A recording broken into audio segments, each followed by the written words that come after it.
Hi friends, it's Chanel with a quick news update. As reported by Micah Maidenberg and Annie Gasparo of the Wall Street Journal, the PepsiCo Incorporated unit that sells Aunt Jemima products said it would retire the brand because of its origins in racist imagery of black people, while Mars Incorporated said it was considering changing its Uncle Ben's brand. The owners of the supermarket staples, much as the owners of classic films like Gone with the Wind and popular police TV shows, are rethinking their products and marketing as the country confronts racial disparities following the killing of George Floyd.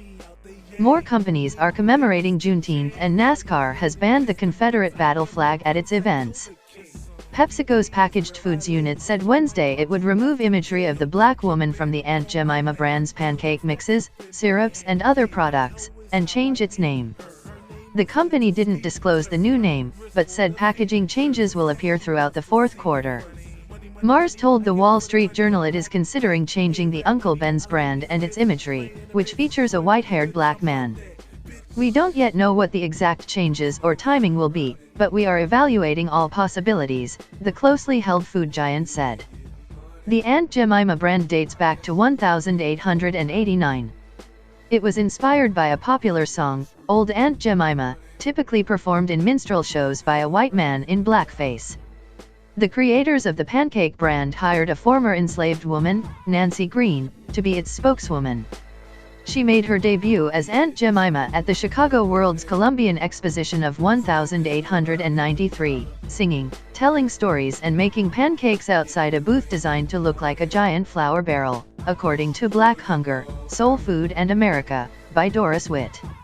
Early magazine ads for the pancakes promoted the brand's slogan, "ISE in town, honey," and directed readers to send 4 cents in stamps for a life history of Aunt Jemima and her Pickaninny dolls.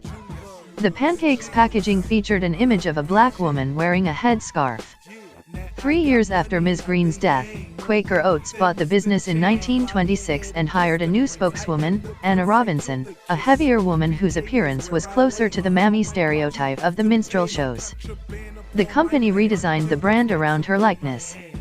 In 1989, Quaker Oats updated the brand's imagery, replacing a headscarf with pearl earrings and a lace collar. PepsiCo bought the business in 2001.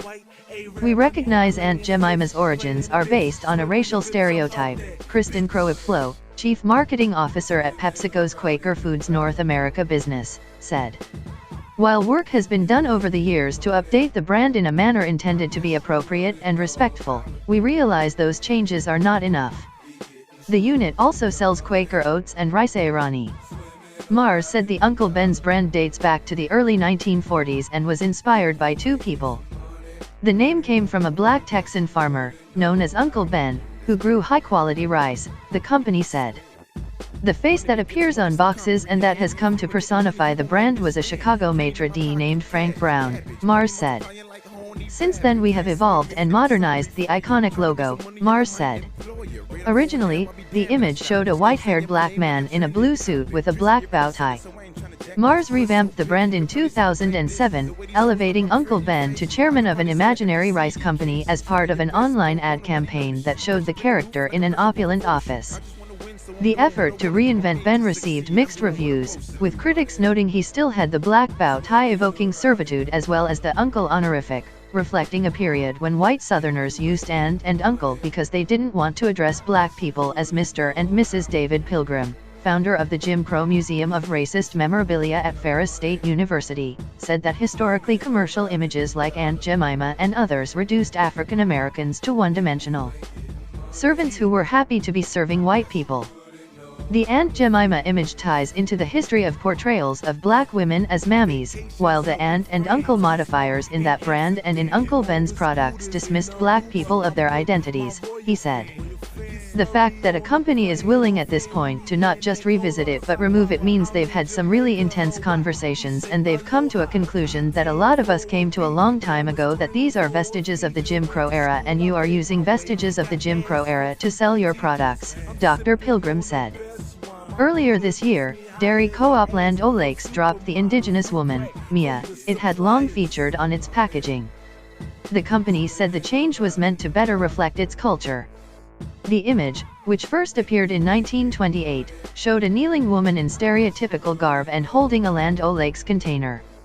It was updated in the 1950s by Patrick DeYarle, a member of the Red Lake Ojibwe tribe, according to the Smithsonian. Since a police officer in Minneapolis killed Mr. Floyd, a black man, on May 25, sparking protests across the country, companies ranging from Walmart Incorporated to Comcast Corp have announced new efforts to promote racial justice. Executives have faced new pressure from employees to demonstrate how organizations are prepared to change internal practices. Some other firms have also moved to change their products. Magic: The Gathering, a fantasy card game owned by Hasbro Incorporated, this month removed several cards it said were racist or culturally offensive, including one with figures in pointed hoods. Ms. Crow said Quaker would gather diverse perspectives from within its organization and broader black communities to further evolve the brand and make it one everyone can be proud to have in their pantry. PepsiCo declined to say what percentage of its sales the Aunt Jemima brand represents.